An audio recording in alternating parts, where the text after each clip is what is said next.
सोचो आप देहरादून लैंड हुए हो और लॉन्ग वीकेंड के लिए ऋषिकेश ड्राइव कर रहे हो। रास्ते में सीरीन फॉरेस्ट है और जाइंट साल ट्रीज है। ये उन ड्राइव्स में से एक है जो आपको याद दिलाती है कि उत्तराखंड को लैंड ऑफ फॉरेस्ट क्यों कहा जाता है।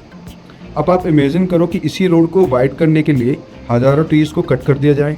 बनिए वाला ऋषिकेश रोड वाइडन प्रोजेक्ट में कुछ ऐसा ही होने वाला था, जब तक कि प्रोटेस्ट के बाद उत्तराखंड गवर्नमेंट ने टेम्परेरी ट्री फॉलिंग को हॉल्ट नहीं किया। तो आज हम देखेंगे कि कैसे सिटीजन लेड प्रोटेस्ट ने इस प्रोजेक्ट को पॉज किया, और जब डेवलपमेंट एक फ्रेजाइल इकोसिस्टम की कॉस्ट पर हो तो सवाल क्यों उठते। वेलकम टू 7 मोड यानी 7 बैंड्स, देहरादून और ऋषिकेश को कनेक्ट करने वाला NH7 का एक फॉरेस्टेड स्ट्रेच बनियावाला के through.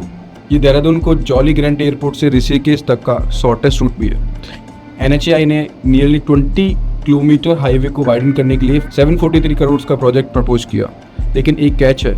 Around 20 hectare reserve forest को डाइवर्ट करना पड़ेगा, नियरली 3600 ट्रीज़ को कट करना पड़ेगा, जबकि अनदर 754 ट्रीज़ को ट्रांसप्लांट करने का प्लान है।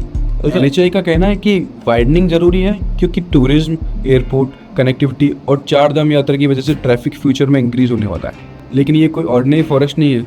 ये हाईवे शिवालिक एलिफेंट रिजर्व से पास होता है, जो राजाजी नेशनल पार्क से कनेक्ट है।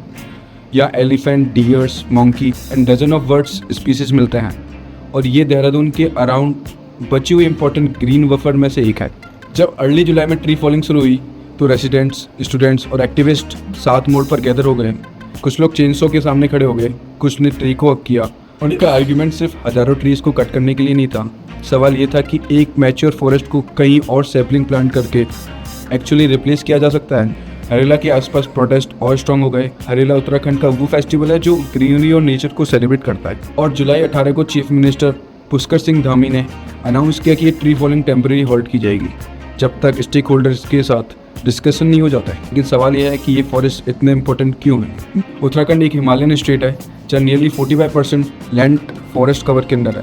ये फॉरेस्ट वाइल्ड लाइफ को सपोर्ट करते हैं, लोकल टेम्परेचर रेगुलेट करते हैं, कार्बन स्टॉक करते हैं और सॉइल में मॉइस्चर रिटेन करने में हेल्प करता है। एलिफेंट इन फॉरेस्ट का यूज़ फीडिंग और वाटरिंग एरिया के बीच में मूव करने के लिए करते हैं। अगर रोड वाइडन होती है तो ज़्यादा एनिमल्स को हाईवे क्रॉस करने पड़ सकते हैं, और इससे ह्यूमन वाइल्ड लाइफ कॉन्फ्लिक्ट का रिस्क बढ़ता है। और फिर आता है रीप्लांटिंग का क्वेश्चन। हाँ, 754 ट्रीज़ को रीप्लांट किया जा रहा है, लेकिन एक मैच्योर फॉरेस्ट सिर्फ ट्रीज़ का कलेक्शन नहीं होता। ये soil, insect, birds, animals and moisture का एक इंटरकनेक्टेड इकोसिस्टम होता है जो डिकेड्स में डेवलप होता है, और ट्रांसप्लांटेशन का सक्सेसफुल होना गारंटीड भी नहीं है।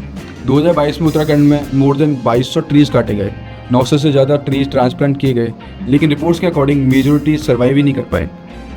ये कॉन्फ्लिक्ट कोई आइसोलेटेड इंसिडेंट नहीं है।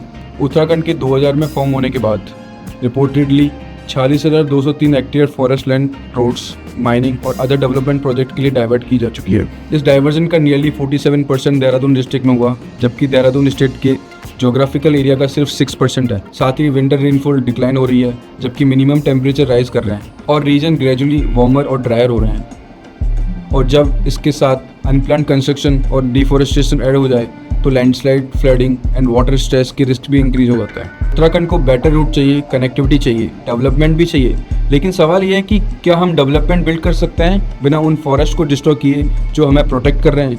प्रोटेस्ट ने फिलहाल प्रोजेक्ट को होल्ड कर दिया है, लेकिन बिगर क्वेश्चन यही है कि क्या उत्तराखंड ग्रो कर सकता है बिना उस फॉरेस्ट को कट किए जो उसे प्रोटेक्ट करने लायक बनाते हैं।